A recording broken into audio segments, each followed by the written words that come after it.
Sunday morning வந்து வெளியே போகிற வேலை இருந்துச்சு. அதனால கத்திரிக்காயும், அவரைக்கொட்டையும் போட்டு சிம்பிளா வந்து கிரேவி வச்சுட்டு சாப்பிட்டு முடிச்சுட்டு கிளம்பிட்டோம். நானும் என் தங்கச்சியும் தான் போனோம். ரோட்ல வேடிக்கை பார்த்துட்டு போறதுக்கே எங்களுக்கு டைம் ஆயிடுச்சு. இதில என்னோட செருப்பு வேற பிஞ்சு போச்சு. ஒரு வழியா ஆட்டோ ஏறி நாங்க பஸ் ஸ்டாண்ட்ல வந்து லேண்ட் ஆயிட்டோம். பஸ் ஸ்டாண்ட்ல போனா அப்படி இப்பவே வரணுங்கிற கட்டாயம் என்னன்னா, ஏவிஆர் கடைக்கு தான். ஏவிஆர் கடையில வந்து நாங்க நகைலாம் ஒண்ணும் வாங்க கிடையாதுங்க.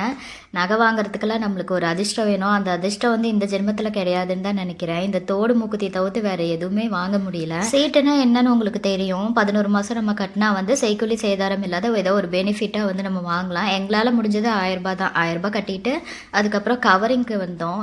இங்க தான் எக்கச்சக்கமான தங்க நகை இருக்குது. அதுல ஏதோ ஒண்ணு அள்ளிட்டு போலாம். தங்கச்சி டெய்லி யூஸ் பண்ற செயின் வந்து பழசாயி போயிடுச்சு. அதை சேஞ்ச் பண்ணிட்டு புது செயின் வாங்கலான்னு தான் வந்தோம். ஆனா எனக்கு எதுவும் அப்படியே யூட்டன் போட்டு துணி கடைக்குள்ள பூந்தாச்சு. சாரியில ஒரு சுடிதார் வந்து கன்வெர்ட் பண்ணேன். அதுக்கு வந்து மேட்சிங்கா வந்து பேண்ட் ஒண்ணே ஒன்று மட்டும் தான் எடுத்தேன். ஆனா அந்த லெகின்ஸ் பேண்ட்டுக்கு போட ₹210 ஆயிடுச்சு. அப்புறம் வெளியே வந்து சாத்துக்குடி, மாதுளப்பழம், கொய்யாக்காய் எல்லாம் வாங்கிட்டு இந்த பக்கம் பார்த்தா சோளக்கருது இருந்துச்சு. சோளக்கருது ஒரு ₹50 வாங்கிட்டு இங்க பக்கத்துலேயே எங்களுக்கு தெரிஞ்ச அக்கா வந்து ஐஸ்கிரீம் ஷாப் வச்சிருக்காங்க. அங்க போய் ஐஸ்கிரீம் சாப்பிட்டுட்டு கிளம்பிட்டோம். அங்க போய் மொக்க போடுறதுக்கே எங்களுக்கு டைம் சரியா போச்சு. பூ வாங்கிட்டு ஆட்டோ ஏறி ரிட்டர்ன் போறதுக்கே சாயங்காலம் ஆயிடுச்சு.